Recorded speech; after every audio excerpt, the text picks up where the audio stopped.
राजधानी दिल्ली से मात्र 60 किलोमीटर दूर हरियाणा का एक ज़िला है मेवात।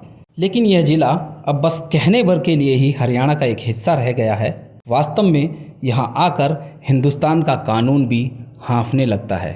जी हाँ, मेवात में दलित हिंदुओं पर अत्याचार हो रहे हैं, जिस कारण तेज़ी से उनका पलायन हो रहा है और गांव के गांव खाली हो रहे हैं। आजकल बड़ी बात चल रही है मेवात की। मेवात एक ऐसा क्षेत्र है, मेवात वैसे तो हरियाणा का एक जिला है, लेकिन मेवात एक क्षेत्र को कहते हैं जिसका कुछ भाग हमारे उत्तर प्रदेश के ब्रज क्षेत्र में लगता है, कुछ राजस्थान में भी लगता है, कुछ हरियाणा में भी है। ये अलवर वगैरह आप देख रहे हैं, जो अलवर वगैरह में बहुत सारी मुस्लिम आबादी बढ़ी है और वहां हिंदुओं को पलायन करना पड़ा है। ये क्षेत्र भी वैसे मेवात का ही क्षेत्र माना जाता है। मेवातियों के कारण ही वहां ये सब कुछ हो रहा है। हमारे यहाँ जो मथुरा जिले से लगती हुई सीमाएं हैं, वहां भी ये बहुत कुछ हो रहा है। तो ये क्यों हो रहा है, इसके कारणों को सबसे पहले समझना चाहिए। क्या हो रहा है ये तो आप सभी जानते हैं। वहां मुस्लिमों की जनसंख्या बढ़ गई है और वहां से लगातार हिंदू या तो पलायन कर रहे हैं या धर्म परिवर्तन कर रहे हैं। जब इस देश का बंटवारा हुआ 1947 में, तो वो बंटवारा हुआ धर्म के आधार पर। अब हिंदुओं का काम है भावनात्मक राजनीति करना। वो केवल हिंदुओं की भावनाओं को भुलाते हैं। हिंदू जो नेता होते हैं, हिंदू सन्यासी होते हैं, वो केवल इसी काम को होते हैं। मुसलमानों को एक देश पाकिस्तान मिल गया, जिसके बाद में 2 टुकड़े हो गए, तो एक तरह से उन्हें 2 देश मिल गए, पाकिस्तान और बांग्लादेश। भारत को मिला ये जो अब भारत आप देख रहे हैं, ये मिला। लेकिन भारत के जितने भी नेता थे, उन्होंने कहा कि भाई यहां मुसलमान भी रहेंगे, हिंदू भी रहेंगे, हम इसे धर्मनिरपेक्ष राष्ट्र बनाएंगे। केवल 1-2 आदमी थे जो ये कहते रहे कि धर्म के आधार पर यदि बंटवारा हुआ है तो ये बंटवारा बिल्कुल फेयर होना चाहिए, सारे मुसलमान पाकिस्तान जाने चाहिए और सारे हिंदू यहां पाकिस्तान के आकर यहां रहने चाहिए। उन नेताओं का नाम था, एक तो वीर सावरकर और दूसरे थे डॉक्टर भीमराव अंबेडकर। वीर सावरकर की तो आप सभी जानते हैं कि वीर सावरकर ने जो कहा, वो तो हिंदुत्व के जो ये नव सिद्धांत हैं, इनके प्रणेता वीर सावरकर ही है। लेकिन डॉक्टर भीमराव अंबेडकर जी भी बहुत स्पष्ट इस्लाम को समझते थे और उन्होंने ये चेतावनी दी थी कि यदि भारत में मुसलमानों को रखा गया तो जो आज समस्या है, ये समस्या दोबारा होगी। भारत या तो फिर इसके भारत के बंटवारा होगा या भारत इस्लामिक गुलामी में खो जाएगा। और अगर पाकिस्तान में हिंदू रह गए तो ये पाकिस्तान के मुसलमान थोड़े दिनों में उन पाकिस्तान के सभी हिंदुओं को खा जाएंगे। लेकिन देश गांधी और नेहरू के कब्जे में था और हिंदुस्तान की जनता, जिसे केवल भावनात्मक मुद्दाएं चाहिए, जिसे हिंदुत्व के लिए कुछ भी ठोस कभी चाहिए ही नहीं था, मंदिरों में पूजा करने का अधिकार चाहिए बस। वो मंदिर कल को रहे या ना रहे, और मंदिरों का चढ़ावा भी जैसे वैष्णो देवी अमरनाथ में सारा मुसलमानों को जाता है, बस चढ़ाना है, चाहे वो हमारे बच्चों के दुश्मनों को ही मजबूत कर रहा हो। असल में हिंदुओं में कोई भी हिंदुओं को धर्म बताने वाला नहीं था। कहते हैं जब मुसलमान हिंदू बहुल गांव में आते हैं तो वे सबको राम राम भी बोलते हैं, लेकिन जैसे ही उनकी आबादी थोड़ी अधिक हो जाती है तो फिर वे किसी और समुदाय के लोगों को वहां रहने नहीं देते।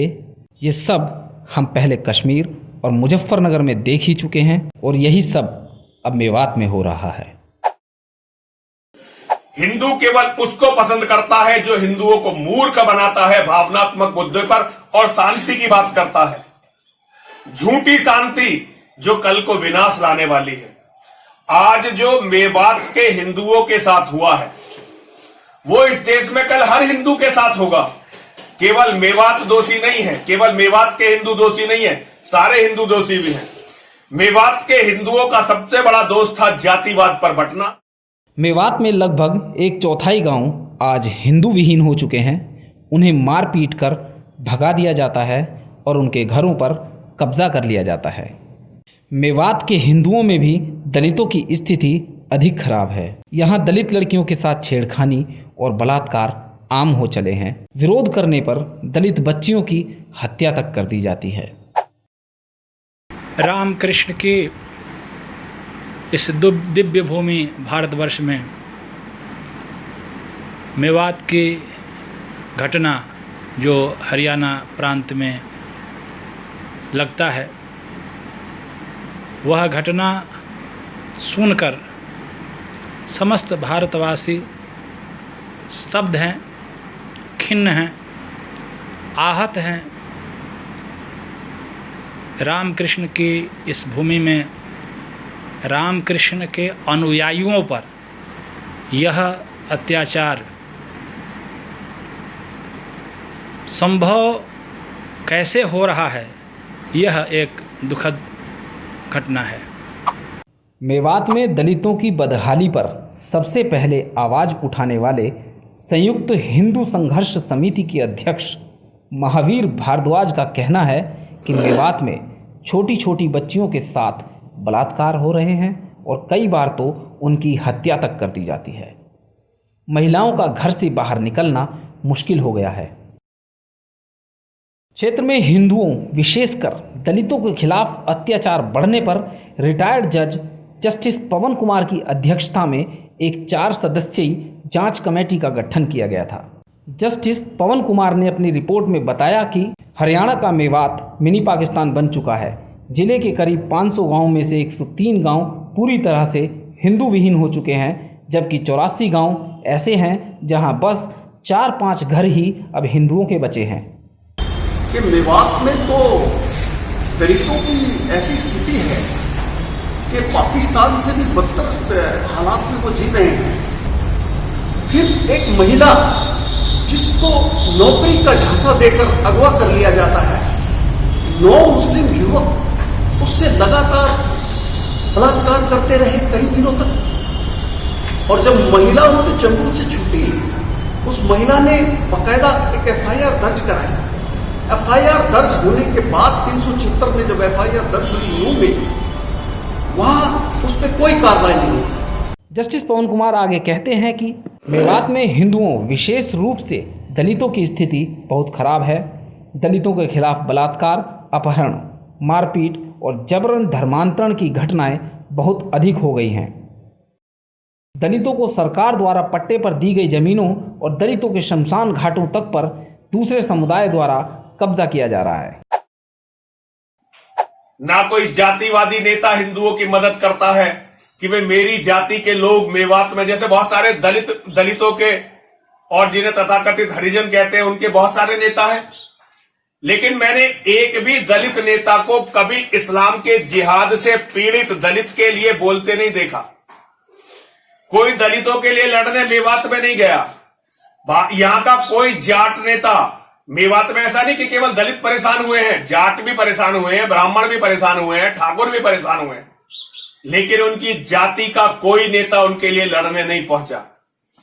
ये हिंदुओं की विशेषता है। हिंदुओं की यदि हिंदुओं से लड़ाई हो तो सारे जातिवादी संगठन लड़ने के लिए खड़े हो जाते हैं, लेकिन जब इस्लाम के जिहादी किसी हिंदू को बर्बाद करते हैं तो कोई जातिवादी संगठन उसका नाम नहीं लेता, कोई भी उसका साथ नहीं देता, क्योंकि सबको केवल राजनीति करनी है।